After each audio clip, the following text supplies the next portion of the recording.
So here I'm going to tell you a little bit about a tale of two studies, really, that led me to look at these inequalities across generations, namely by looking at the parents' education and the link with their kids, adult kids' mental health in adulthood.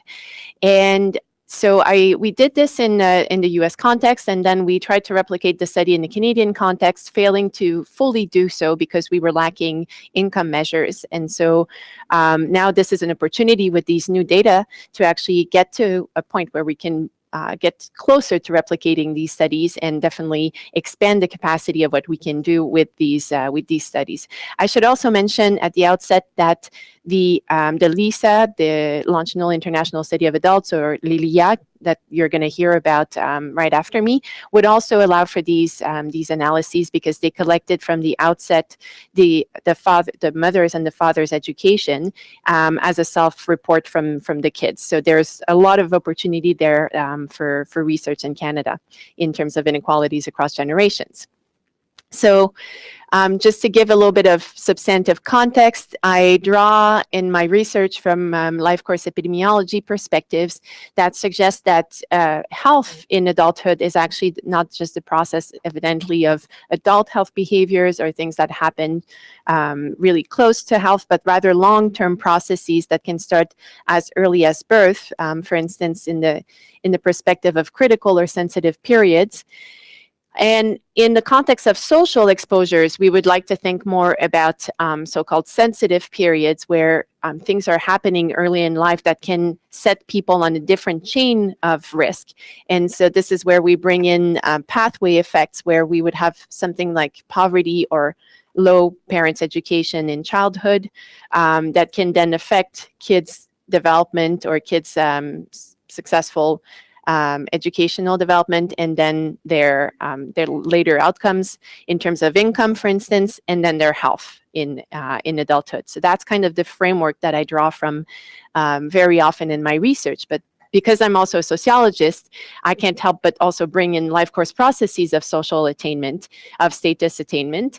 And so to that perspective on health, I overlay a perspective of status attainment, whereby we have, if you think of a person's life course here, imagine this is health, if you will. You start off with parents' socioeconomic position, which has a probabilistic association with the offspring's own education.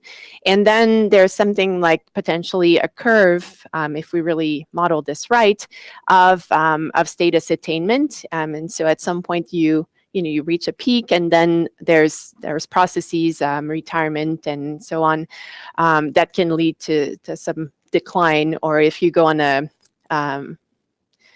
a pension that does not increase over time, that is not increasing with inflation, you would have something like an effective decline in income, for instance, or a real decline in income if you're going down in income at that point. So this is the kind of bringing the two models, the epidemiology model, the pathway leading to adult health, and this also status attainment process is what I draw a lot from my research. In terms of intergenerational transmission of social status, I draw from the classic Blau and Duncan study, which there's been a lot of course, of criticism and modifications, but I think the main idea remains that is important to remember. And this, of course, was 1960s, so it's not a typo that it's father's education and son's occupation, father's occupation and son's occupation. This was really the data that they had on hand with labor force participation. So we have father's occupation that is very strongly, thickly associated with son's occupation until you bring in son's education, and at that point in the model, the mediation is pretty much full in the US at that point in time. Of course, the 1960s is a very peculiar period in time as far as the US social mobility is concerned. This is the post-war period where there's been a massive expansion of college, massive expansion of access to education from populations that would not perhaps historically have had access to that education through the GI Bill. But nevertheless, the take home from that research was that if most of this association here, it actually runs through the son's education, if you can break that link between father's occupation and son's education, then you can get to a more equitable society where merit, presumably it's the sons or the next generations, true merit can actually get them to a point where they achieve the most in terms of their occupation and associated income. And here, just for purposes of making this relevant, to our context, this was really, part of this was also behind the Quebec Universal Daycare Program that aimed to really equalize the chances for kids before they even get to elementary school for all kids, the educational component, and also, of course, the subsidized component. So these are really relevant issues for policy. And where it gets, I think, from my point of view, even more interesting is when these processes actually come to meet also health processes. And the fact that we can do something about these associations means that there's nothing natural about this intergenerational transmission of social status, and thus that we can act and we should act.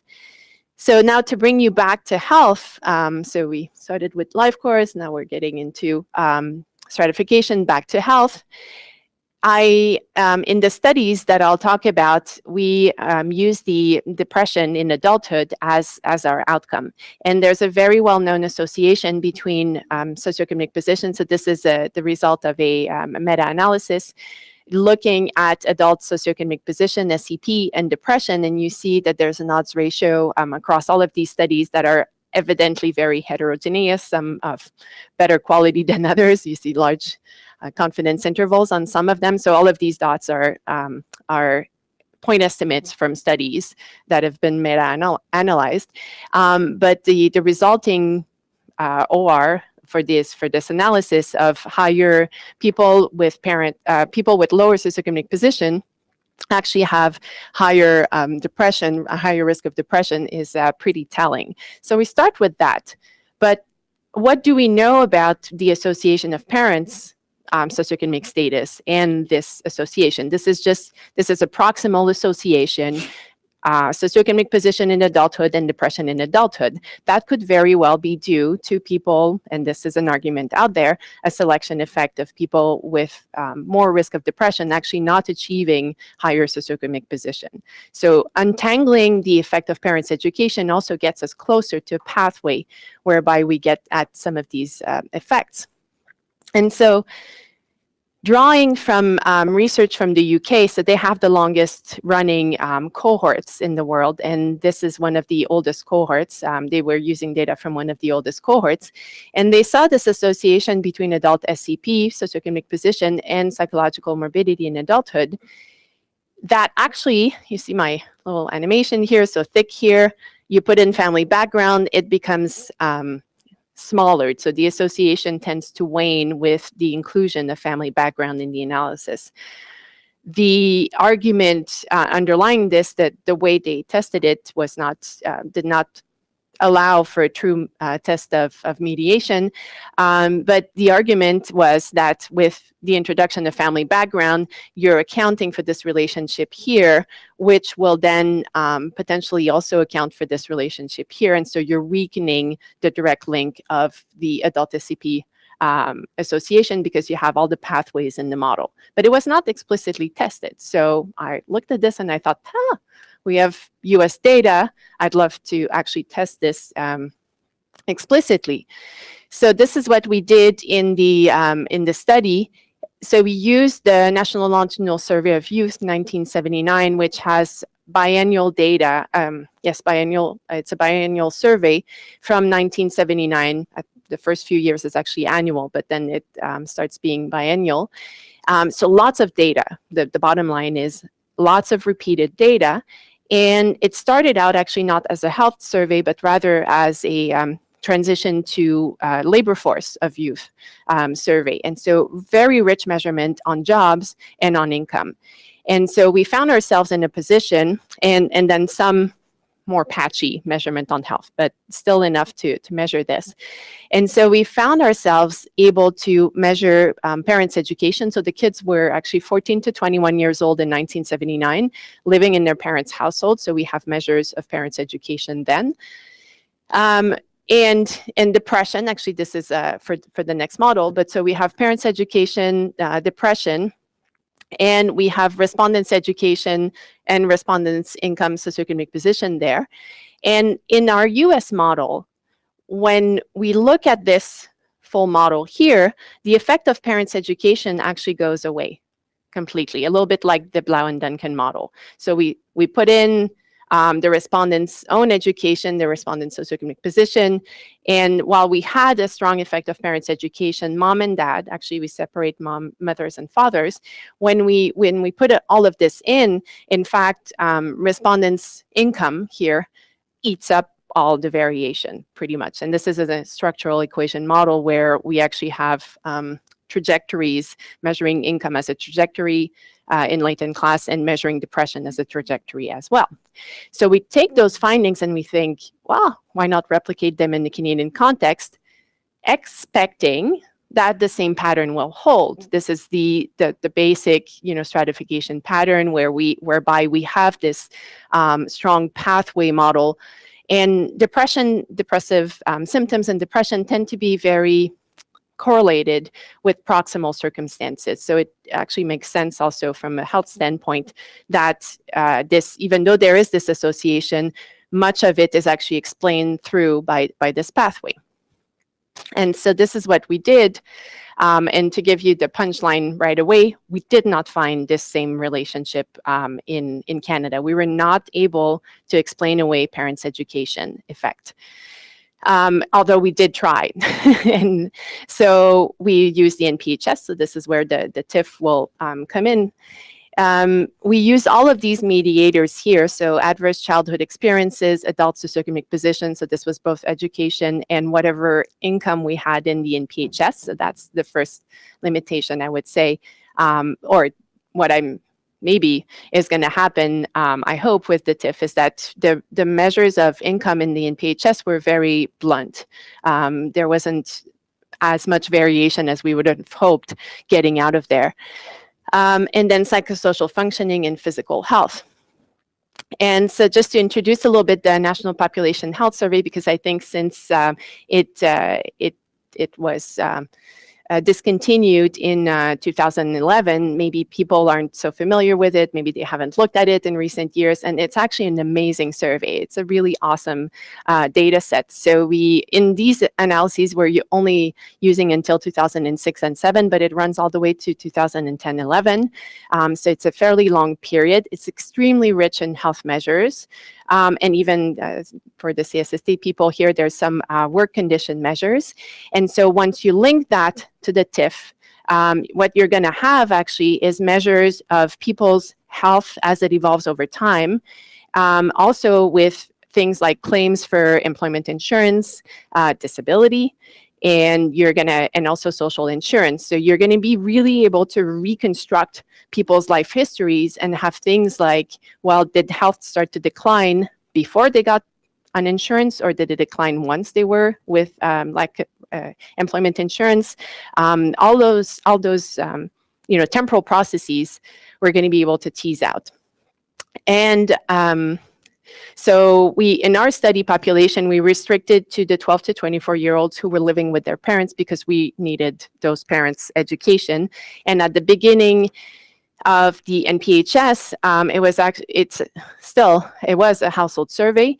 The index person was being followed longitudinally, but they were also taking information on everybody in the household, fairly substantial information actually at the beginning. So you can actually reconstruct a household component or household context for those people. And so this is our longitudinal design. So we really are, because we are measuring major depressive episode in not in older, but in the last period, we're not really conducting a mixed effects model where everything is covariing at the same time. We're really staggering our exposures temporally here. I'm going to skip to that. So this is the effect, the main effect that we got for only mother's education, not father's education. So only mother's education was turned out to be associated with the occurrence of major depressive episodes in adulthood. And when so just as a reminder, this is our original OR, and then we threw in some mediators that we thought would plausibly explain away this relationship. And I'm going to go in the interest of time, fairly quickly, but you will see, just pay attention to this here. You will see that whether we throw in the adverse childhood experiences or the respondent's socioeconomic position in adulthood, so there goes our hypothesis, no change. Number of chronic conditions, no change. Chronic stress and mastery, we're inching closer to something there, but it's not significant. So I think this is potentially some insight there that we'd like to look at a little bit more. So looking at the Canada-US comparison, we have a lot of things varying at the same time. So, and also the quality of the data. So we have different periods here. We see, so in the US, just to summarize, we see the effect of both parents' education, but it goes away with the mediators. In Canada, we only see mom's education, and it doesn't go away with the mediators. Is it because these kids are younger? They're from an earlier or like more recent period where perhaps education matters more. We have different outcomes. So depressive symptoms is a more fluid outcome. It's more of a reaction to perhaps everyday circumstances. Major depressive episode is it's a clinically significant outcome. And these were measured. This is where I think a lot of the story perhaps is happening. These kids or young people, young adults, were measured in Canada. They were measured when they were young adults, whereas at 40, you have had more time to actually establish yourself more independently, hopefully, from your parents. And so that is perhaps why one's socioeconomic position in adulthood is actually explaining more away, but not having the same income measurements, which were really turning out to be very important in the US context. We could not rule that out completely. So is it differences in the modeling, different national processes, age period, or cohort effects, or classic demographic question? I think all of these are there, but once we get down to actually extending the relevance of longitudinal surveys, we can get closer to really answering that question. And this is just a fantastic gift that really Statistics Canada is giving us. So there will be the longitudinal survey, sorry for the alphabet soup, but made the slide a little bit smaller. So longitudinal survey of immigrants to Canada, the national longitudinal survey of youth. No, that's not the right one. That was my, that's a typo. So the, what's it called? NLSCY, yes, thank you. Yeah, children and youth. NPHS, which we just talked about, the SLID, Survey of Longitudinal Income Dynamics, and the YITS Youth in Transition Survey have all been linked now to income tax data. So that is the T1FF file. So it's not the LAD, to be clear. So those of you who know the LAD, it is not the LAD. It's a slightly different file. A little bit less information than the LAD, but still very rich information. So household and individual information. You have the sources of income. So you could have employment income, for instance, or investment income. So you could run models that specify both. You have government transfers. So you have the cash transfers of employment insurance, social assistance, not insurance. Pension, I put in parentheses because really this is more in the LISA than in this file at this point. Although the fact that they did it in the LISA suggests that maybe in time it could be done. Tax credits, you have disability. So this is the claiming of the tax credit, the disability tax credit, the child credit benefits, and it goes on. So there's a number of other measures that you could have. There is also in that same extending the relevance file, the possibility of linking to the cancer registry as well as prospective mortality records. And the NPHS, from the outset, the NPHS was continuously linked to mortality anyway, so we've had that for the length of the NPHS, but now we could actually extend it beyond that. So in the NPHS, over the 20-year period that it was, so 1994 to 2011, there was actually enough, well, yeah, no, we've got it published, so it's okay. About 2,500 deaths, 1,700 of which are actually identifiable with cause of mortality ICD-10. And these were enough to run some very interesting analyses already, but now, as unfortunately people keep dying and have kept dying since 2011, that number is just going to rise with the NPHS, so allowing for even more analyses, and especially with linkage to cancer registry, you can think of some very interesting things that can be done there. To tell you, so the National Population Health Survey is in pilot stages now of analytic testing to be released sometime 2017, 2018 in the RDCs. So that's the plan. And at this point, so the data that I've been able to access, but I don't have the permission to release the results just yet. I can tell you that 98% of the linkage is successful with the TIF. So that's a very high rate. It is not as high with the, as I can see from the user manual, because I don't have access to cancer. I only have access to TIF.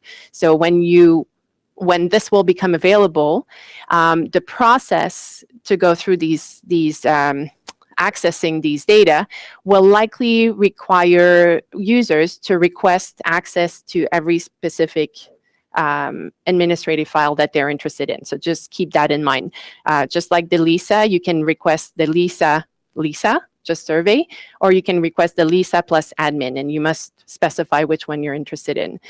Similarly with this, I requested the I have access to the NPHS-TIF. I know that this cancer registry exists. I know that the mortality also exists, and I could request it, but at this point I only have access to the TIF files. And the other thing is that the admin files come in by year. So with the TIF, you have every single year of the admin data file. So there's a little bit of data management at the outset that needs to happen. So you want to either you or an admin, a research assistant, be familiar with merging and recoding variables to make sure that they're linkable in a format that is that you can analyze for longitudinal analysis of data. What else did I want to say? Yes, so our sample was smaller because we restricted it to young people, but it's actually a fairly large sample of 17,000 individuals, 12 years and over, in 1994. In 95, and it had very good retention throughout the first years. The final retention numbers are 69.7%. I am not positive whether that includes the mortality attrition or not, so don't quote me straight on that, but I suspect that it does. Content, in-depth self-reported health. So this is not a measure of, they did not collect health measures. It was all self-reported health, access to healthcare. There's a large emphasis on validated indices. So these are very strong data. And the data dictionary is for until 2006, 2007 is available at this location. You can actually, it's also featuring the frequencies, so you can get a sense of what's in there in the numbers. Just in closing, I want to leave you with a little bit of a, let's say, a promotion. So one of the data quirks of working with the NPHS is that the markers for year, so this was the first longitudinal survey that Statistics Canada carried out. Things were developing, analytic capacity was developing, and so the data were not at the outset created in a way that was immediately usable for something like wide and long files. And so the marker for year is actually at the middle, in the middle of the variable name, not at the stub at the end.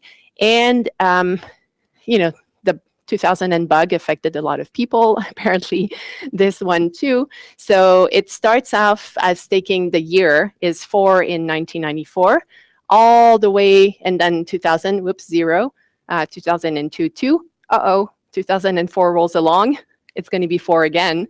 So now they moved to A for 2004. So we start off, I know, so it's like you get to, I think, yeah, so it goes 4, 6, 8, 0, 2, A, B, C, D. And so there's just, and knowing that, you know it, you go into it, you do your thing.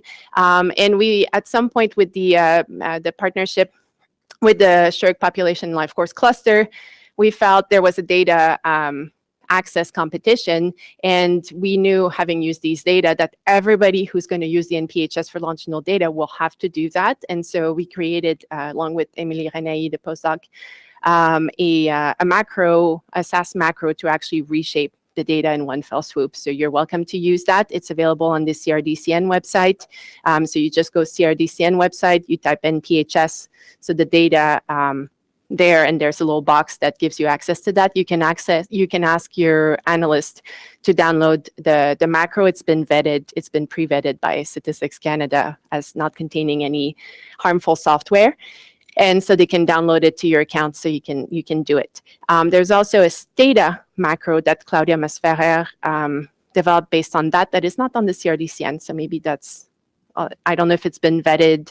I know she used it to teach at the McMaster lab or the Western lab, so I'm sure it should be possible to use it as well. So maybe that's something to develop with them. And I think that's it. So I'll stop on that, and I look forward to your comments and questions.